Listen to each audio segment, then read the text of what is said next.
अस्सलाम वालेकुम नाज़रीन, आप देख रहे हैं फ्लाई न्यूज़। खबर शामिल करते हैं गुलाम मुर्तज़ा आरइन की।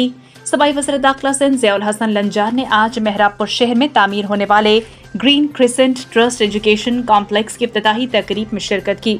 इस मौके पर उन्होंने एजुकेशन कॉम्प्लेक्स के रिबन काट कर इफ्तिताह किया। तकरीब से खिताब करते हुए उन्होंने कहा कि मैं अपने ज़िला नौशेर फ़िरोज़ की खुशकिस्मती है कि यहाँ ऐसे बेहतरीन तालीमी इदारे मौजूद हैं। उन्होंने ग्रीन क्रिसेंट ट्रस्ट के तमाम मेंबरान का शुक्रिया अदा करते हुए कहा कि अंदरून सिंध में ऐसे बेहतरीन तालीमी इदारों को कायम किया है जहां इलाके के गरीब आवाम के बच्चे को तालीम के ज़ेवर से आरास्ता होंगे। उन्होंने कहा कि सिंध हुकूमत महकमा तालीम में बेहतरी लाना चाहती है, दीगर स्कूलों को भी ग्रीन क्रिसेंट ट्रस्ट अपने नेटवर्क में शामिल करे। उन्होंने कहा कि मैं अपने ज़ाती मफादात से हटकर दूसरों की बेहतरी के लिए सोचने की ज़रूरत है। मेरी ख्वाहिश है कि मुझे भी इस ट्रस्ट का मेंबर बनाया जाए ताकि मैं भी महकमा तालीम में बेहतर कारकर्दगी अंजाम दे सकूँ। इससे पहले तकरीब से खिताब करते हुए trust chief executive officer Zahid Saeed ने बताया कि ग्रीन क्रिसेंट ट्रस्ट के ज़रिए इंतजाम सिंध भर में 173 स्कूल कायम हैं, जिनमें 1700 असातिज़ा तैनात हैं। उन्होंने कहा कि ट्रस्ट की ये कोशिश होती है कि हमारे इदारे में तालीम हासिल करने वाले तलबा तालिबात वापस हमारे ही इदारे में बतौर असातिज़ा फ़राइज़ अंजाम दे सकें। हमारे इदारे से तालीम हासिल करने वाले तलबा डॉक्टर, असातिज़ा, इंजीनियर और दीगर मुख्तलिफ शोबों में कामयाब हो चुके हैं।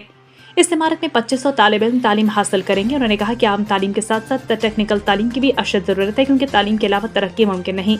इस मौके पर deputy commissioner Mohammad Arsalan Saleem, SSP Rohail Khan Khoso, chairman जिला council Sohail Akhtar Abbasi, director private school Shaheed Benazirabad Naseer Ahmad तजोगी और दीगर अफसरान ने भी शिरकत की।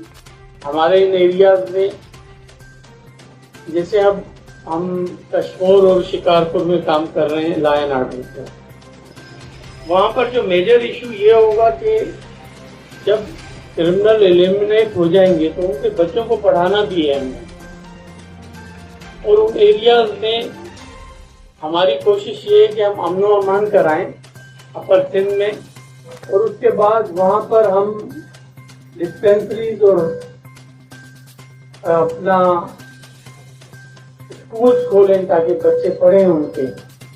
और नियर फ्यूचर में हम एक बहुत बड़ा कोशिश है कि जो क्रिमिनल्स हैं उनको सरेंडर करवाएं, एक पॉलिसी ला रहे हैं। उसमें फिर मेजर जो हमारा होगा कि हम इंफ्रास्ट्रक्चर भी उनको बना कर दें उस एरियाज में, ताकि इंफ्रास्ट्रक्चर होगा, easy to approach with the cities होगा, एजुकेशन ठीक होगी, हमारे